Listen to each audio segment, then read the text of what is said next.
भारतीय सरकार का इंपोर्ट बिल यानी जो पैसा हमें विदेशों से माल खरीदने के ऊपर चुकाना पड़ता है वो हर साल लगातार बढ़ते जा रहा है। साल 2021 से 22 फाइनेंशियल ईयर में भारत ने कुल $610 बिलियन का सामान विदेशों से खरीदा था, जिसमें से $119 बिलियन का केवल क्रूड ऑयल इंपोर्ट किया गया था। यानी हमारे इंपोर्ट बिल में 19.5% लगभग 20% कॉस्ट हमें क्रूड ऑयल की पे करनी पड़ती है। और ये तो लास्ट ईयर की कहानी थी। इस साल क्रूड ऑयल के प्राइसेस पिछले साल के मुकाबले काफी हाई हैं और ये अनुमान लगाया जा रहा है कि इस साल हमारा क्रूड ऑयल का इंपोर्ट बिल $119 बिलियन से सीधा 150 से 160 बिलियन तक पहुंच सकता है। इसके अलावा भारत में क्रूड ऑयल की कंजप्शन यानी खपत लगातार बढ़ते जा रही है। उसको देखकर भी लग रहा है कि आगे आने वाले 8-10 सालों के बाद भारत को 190 से 200 बिलियन तो अकेले क्रूड ऑयल को परचेज करने के ऊपर खर्च करने पड़ेंगे। लॉन्ग टर्म में इसका एक ही सॉल्यूशन है, लोगों को इलेक्ट्रिक व्हीकल्स के ऊपर शिफ्ट करवाना। लेकिन इलेक्ट्रिक व्हीकल्स जिस स्पीड से वेस्टर्न देशों में पॉपुलर हो रहे हैं, उस स्पीड से भारत में इलेक्ट्रिक व्हीकल्स की लोकप्रियता बिल्कुल नहीं बढ़ रही है। इसके अलावा इथेनॉल ब्लेंडिंग से भी सरकार कोई ह्यूज इंपैक्ट नहीं डाल सकती है। 10% इथेनॉल ब्लेंडिंग के बाद भी 90% तो फ्यूल ही होगा। ऐसे में क्रूड ऑयल की कंजप्शन तो बढ़ेगी। ये दिक्कत भारत को इसलिए आ रही है क्योंकि आज भी भारत अपनी जरूरत का 85% क्रूड ऑयल विदेशों से इंपोर्ट करता है। पिछली रही सभी सरकारों ने देश के आसपास क्रूड ऑयल एक्सप्लोरेशन की दिशा में कुछ भी ज्यादा ध्यान नहीं दिया था।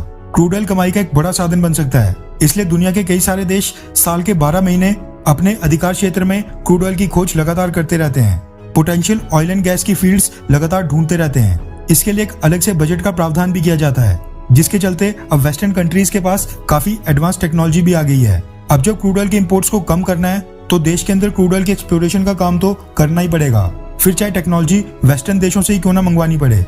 इसलिए भारतीय सरकार ने अब क्रूड ऑयल की डिमांड को विदेशों से पूरा करने के बजाय खुद अपने बलबूते के ऊपर पूरा करने के लिए एक बड़ा कदम उठाने का फैसला किया है।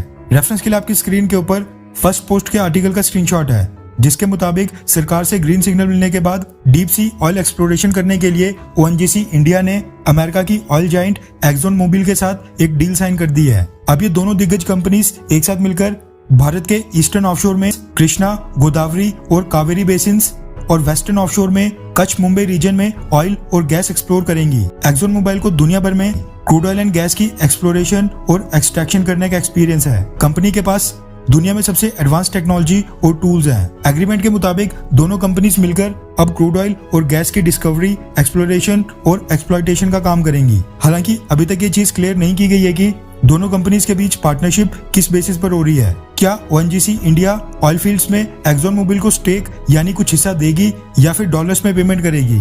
ONGC भारत की सबसे बड़ी oil and gas producer company है, जो पिछले कई महीनों से अमेरिकन एक्सॉन मोबिल के साथ इसी एग्रीमेंट के ऊपर लगातार डिस्कशंस कर रही थी। एक्सॉन मोबिल इंडिया के CEO मोंटे के डॉब्सन ने बताया कि उन्होंने अपनी कंपनी के 25% ब्रेन पावर को इंडिया के डीप सी की इवैल्यूएशन पर ही रखा है। यानी आप सोचिए कि एक विदेशी कंपनी भारत के डीप सी में इतना इंटरेस्ट ले रही है, जबकि भारतीय सरकारें अब तक सोई हुई थी। एक्सॉन मोबिल कंपनी को उम्मीद है कि भारत के आसपास जो भी डीप सी का एरिया है उसमें क्रूड ऑयल के भंडार मिल सकते हैं। खैर, आपको क्या लगता है कि क्रूड ऑयल के एक्सप्लोरेशन की ओर जो भारतीय सरकार ने कदम उठाया है, क्या ये बिल्कुल सही कदम है? हाँ या फिर नहीं, इलेक्ट्रिक व्हीकल्स को बढ़ावा देना चाहिए? नीचे कमेंट करके अपनी राय जरूर बताएं।